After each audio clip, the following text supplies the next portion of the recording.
Parking two wheeler contract అనేది చేసుకుంటారు. ఇప్పుడు రీసెంట్ గా తెలంగాణలో కాంగ్రెస్ ప్రభుత్వం అధికారంలోకి వచ్చింది, ఎక్కువగా ఉచిత పథకాలు పెడుతుంది. అందులో మొదట వచ్చేటప్పుడు లేడీస్ కి ఉచిత బస్ అనేది పెట్టింది.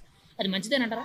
మంచిది కాదు సార్, తీసేయాలి. ఆయనకు కూడా ఇబ్బంది, ఎందుకంటే ఇప్పుడు ఆల్రెడీ మన లాస్ ఉంది గవర్నమెంట్. ఇంతకుముందు కేసీఆర్ చేసిందే లాస్ ఉన్నది. ఇప్పుడు ఈయన ఏడ తట్టుకుంటారు చెప్పండి? ఏడికెళ్ళి తెస్తారు డబ్బులు? ఇప్పుడు ఆయన చేసిన లోలు ఇవన్నీ ఉచితం పట్టుకొని పోతే ఏం కావు. సొంత నిర్ణయాలు కొన్ని ఇలా 2-3 అన్న తీసేయాలి.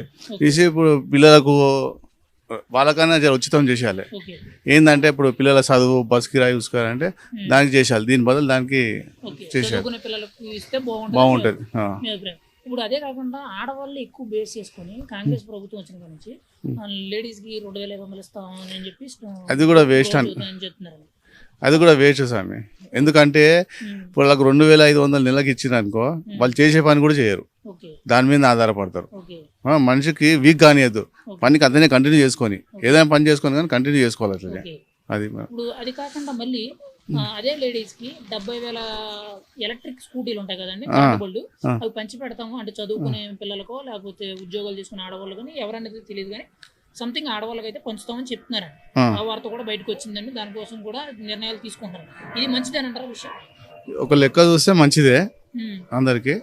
ఏంటంటే స్వయం ఉపాధి గారికి వాళ్ళకి ఎక్కడ దేనికి దానికి బాధపడేది ఏం లేదు. ఆటోస్ కానీ ఏదైనా కానీ దానికి సేఫ్ వాళ్ళకు మంచి పథకం, మంచి పథకం. ఇప్పుడు చాలా మంది ఇప్పుడు దీని గురించి ఏం చెప్తున్నారంటే, ఆడవాళ్ళకి బళ్ళు ఇవ్వడం వల్ల వాళ్ళకి కొంతమందికి డ్రైవింగ్ రాక చాలా ఇబ్బందులు పడుతుంది, నేర్చుకుంటారు, వాళ్ళు మెల్లగా నేర్చుకుంటారు. యాక్సిడెంట్లు జరిగే అవకాశం ఎక్కువ ఉంటుంది అంటున్నారు. కరెక్టే, మీరు అన్నది కూడా కరెక్టే, కానీ కొంతమంది నేర్చుకుంటారు వాళ్ళు.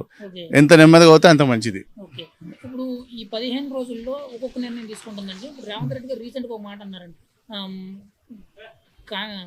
కేసీఆర్ గారు ప్రభుత్వం వెళ్ళిపోతూ రాష్ట్ర ఖజానా మొత్తం ఖాళీ చేసి వెళ్ళిపోయింది. అది వాస్తవమే సార్ చెప్తున్నారండి. అది నిజమంటారా? వాస్తవమే సార్, వాస్తవమే. అంటే బాగా అప్పులు అనేవి అప్పులు బాగా అయిపోయినాయి. కేసీఆర్ గారు చేసి కూడా పథకాలు మంచిగానే ఉన్నాయి, కాదని కాదు.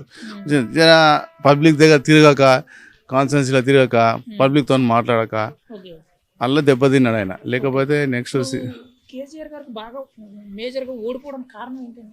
పబ్లిక్ తో రఫ్ గా మాట్లాడాడు. వాళ్ళ పాలిటిక్స్, వాళ్ళ లీడర్స్, ఎమ్మెల్యేస్ ఏమైనా వచ్చినా అహంకారంగా బ్రేవ్ చేసుడు. ఇంకోటి ఏంటంటే వచ్చిన వాళ్ళకి జర మర్యాదగా మాట్లాడు లేదు. పెద్ద పెద్ద మనుషులు ఆయన కంటే పెద్దోళ్ళు ఉన్నారు తెలంగాణ గురించి, వాళ్ళకు కూడా మర్యాద ఇచ్చు లేదు. వాళ్ళకి ఏంటంటే టైం ఇచ్చు లేదు, 10 రోజు కలవలేదు. అంతా ఆయన ఇష్టమే కదా రాజ్యం. ఈ 2 తప్పులు చేసిండు ఆయన కాబట్టి దెబ్బతిన్నది. ఇప్పుడు చాలా మంది ఏం చెప్తున్నారంటే యువతకు ఉద్యోగాలు ఇవ్వకపోవడం వల్ల కేసీఆర్ ఫెయిల్ అయ్యారని అంటారు. అది నిజమంటారా? ఇది నిజము, అది నిజం. ఆ ఉద్యోగాలు ఇవ్వకూడదు నిజమే, ఇట్లా ప్రవర్తన కూడా మానక కూడా నిజమే.